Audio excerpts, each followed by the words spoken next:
Hari Om. Start with the prayer. Om Samasta Jana Kalyani Niratam Karunamayam Namami Chinmayam Devam Sadgurum Brahma Vidvaram Vasudeva Sutam Devam Kamsachanura Mardhanam Devaki Paramanandam Krishnam Vande Jagadgurum Tvameva Mata Cha Pita Tvameva Tvameva Bandhuscha Sakha Tvameva Tvameva Vidya Dravidam Tvameva Tvameva Sarvam Amadeva Deva Tvameva Sarvam Amadeva Deva. Hari Om. We are discussing the moksha, freedom from all limitations, and that between the Visishtadvaitic concept of moksha and Advaitic concept of moksha. So what is freedom? Is essentially the two differ from the point of Visishtadvaita. Freedom means recognition that I am dependent on the Lord. So that recognition, and therefore my role is to serve the Lord, and in the process I get the maximum happiness also. I enjoy as much happiness as the Lord in the Divya Vibhuti. So I have to drop this Bhautika Sariram, which is not conducive in the Vaikuntha. So I given a different the body as I go to the river there, Saravanadi, and the Mahalakshmi dresses me up and presents to the Lord. So that's how Sri Vaishnava is called. Sri Vaishnava means through Sri only I can approach the Lord. Because mother can tolerate all sorts of defects of the child, whereas the father is very strict. So the same concept applies, and this through mother I approach the Lord. And that's how they interpret also the Omkara. Omkara means A, U and Ma. And Omkara is Akaran Nichuto Vishnu. So Akara stands for Vishnu. So in the 10th chapter, it says I am Akara. And it says I am Akara. Akara also two meanings. Akara means the first letter in the alphabet is Akaram.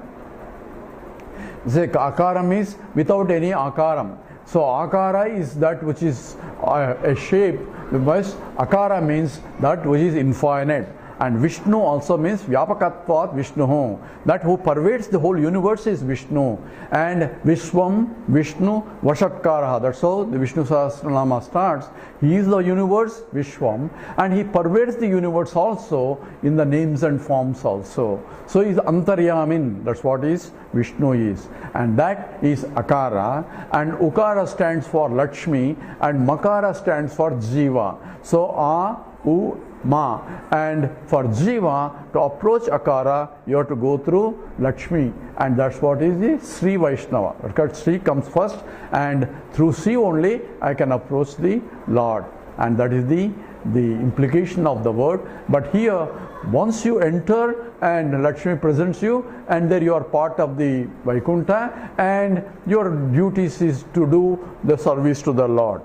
Service to the Lord and service to the Bhagavatas also. That means the ones who are servants of the Lord, and you have to serve them also, and that's part of your bhakti also. So respect to the Lord becomes a respect to the others who are devotees also. In the Mukundamala, the Kulashekara Alvar says, Majjammana Palamidam Madhukaitavare Matprataniya Madhanugrava Yeshayeva Tad Brucha Paricharaka Bruchasya Brucha Idimam Saralokanata.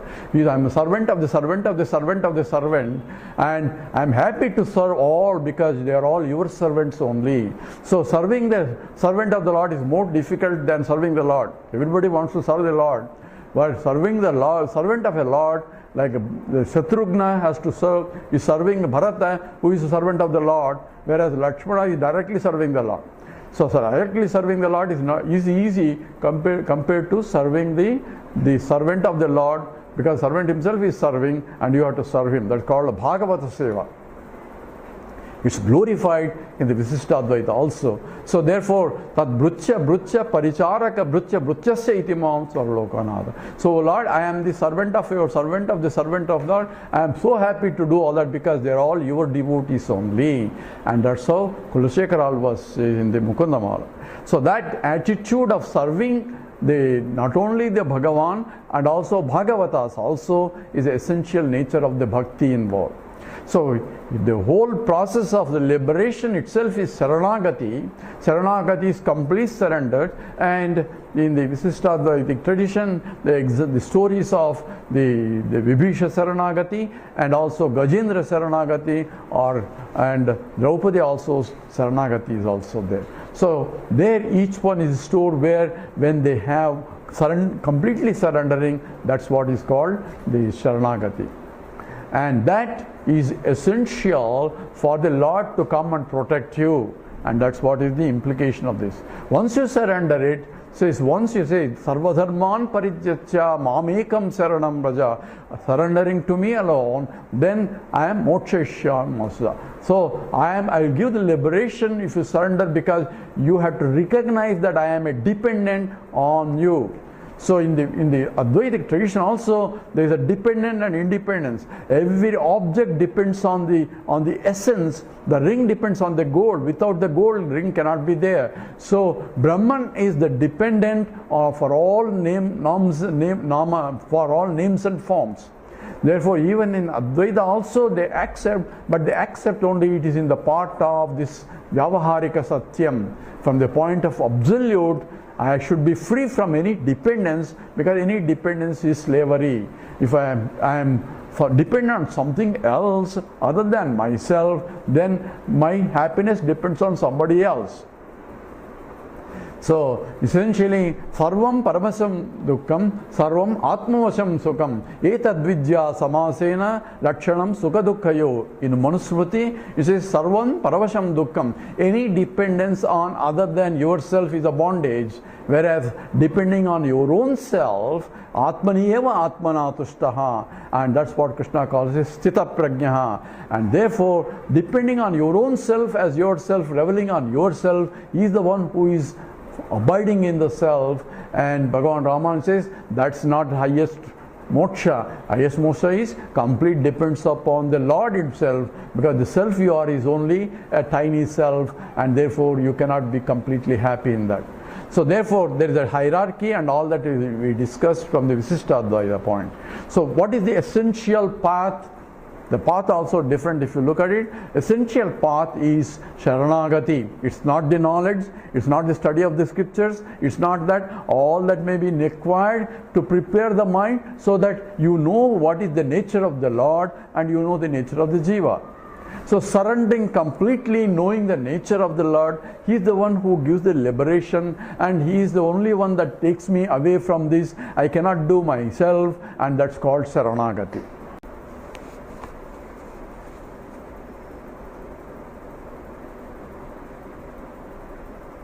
Hari Om. There's an interruption about the internet.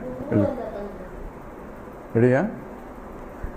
Interruption to the internet, so we'll continue now.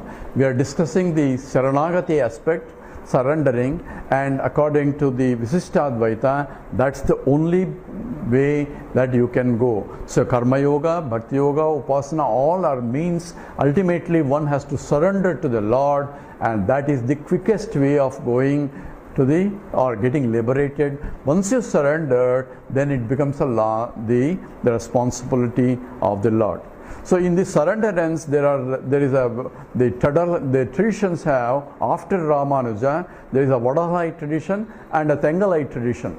So in the Vadalai tradition, the Vedanta Deshika says the surrendering also is the problem with surrendering is also of two types. One is called Marjalanyayam, another called Markatakanyayam. Marjalanyayam is like surrendering the kitten to its mother. So when the kitten surrenders to his mother, then it's the mother's responsibility to take care of the kitten. If something is danger, it is the mother cat that carries holding the neck and carries the baby cat to place, so to a safer place. And interestingly, there is a very story in New York, happened in New York. when there is a fire happening, the mother cat was restless because the babies, kittens are all in the other building where there is a fire. So it forced itself to go and take each one, even though it's completely fire there, it went there and picked up and brought each one, and finally it got killed by itself due to the fire. So that is the nature of the mother cat, or any mother ready to sacrifice everything for the sake of the baby. That's why in the Upanishad it says Matru Devo Bhava, then comes only Pitru Devo Bhava, Acharya Devo Bhava, Atiti Bhava. But the first goddess is the mother itself. That is because she is ready to sacrifice everything for the sake of the baby. Father will not do it, or the other gods will not do it. Mother is ready to do it. So therefore that Saranagati is called the Marjala Nyayam. In the case of Markataka Nyayam, the baby monkey has to hold on to the mother. Mother doesn't do anything there. Mother jumps from one branch to the other branch, but the baby has the responsibility to hold on to the mother. That's called Markataka Nyayam. That means you have to hold on to the Lord all the time in all your activities. Do not give up that, because then you will fall down. So in the same way, you have to hold on to his feet all the time. That means continuously study and thinking of Bhagavat Seva, Bhagavata Seva, and that has to be, whole life itself has to be spent in that form with thinking of the Lord all the time. And that's what is called Markataka Nyaya.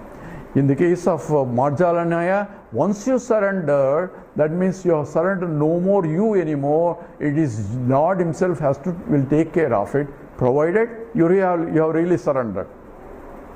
This is called the Nyasam. Nyasam is surrendering, and they have Bharanyasam and all that methodology of how surrenders and so on and so forth. A ritual is also there. So this is called the Saranagati in the Visishtadvaita. So in terms of Advaita, it also says yes, Saranagati is required, but what is Saranagati is defined. Saranagati is complete surrenderings of your ego itself. That means I had to know that I am not this and I am the part of it as a conscious entity. That is giving up the identification with all the objects and so on has to be done for me to recognize that I am the very subject that because of which everything is known. That is complete surrenderance. Otherwise it's only surrendering of putting a different hat. So as long as this ahankara is there, then you are not really surrendered. So that surrenderance can only occur when complete knowledge occurs. Therefore knowledge will be the basis of this surrenderance also. So even though surrenderance, Saranagati is the form, that's why in the Advaitic tradition says the different bhakti is defined in a differently. So says moksha sadhana samagyam bhakti reva gariyasi. Says the moksha is due to the bhakti only. But what is bhakti? Shankara defines differently. So swarupa adhishthanam bhaktirit abhidiyate. The swarupa, this knowing ourselves, what is my nature, is the nature of the bhakti. So Atma Jnanam itself becomes a bhakti. So that surrenderance is different from the Advaitic point. Essentially, surrendering your ahankara is the bottom line for both. So the difference between these two are important. So in the Gita, Krishna says, Chaturvida bhajante mam. There are 4 types of bhaktas available. Artho, Arthati, Jignasu, Jnanincha, Bharatarshava. There are 4 types. So Artha, Artharti, Jignasu and Jnani. And of the 4th type, 4 people, Artho means desperately asking for the Lord to help. It's called Artha. Artharti, so you go to the temple and say, oh Lord, give me this, give me that, give me that. So I'm asking, going to the Lord, so I want, Lord is ready to come himself, but you don't want the Lord, you want something else only. So your bhakti is only for the objects, artham, that means wealth only. I want this, big list. So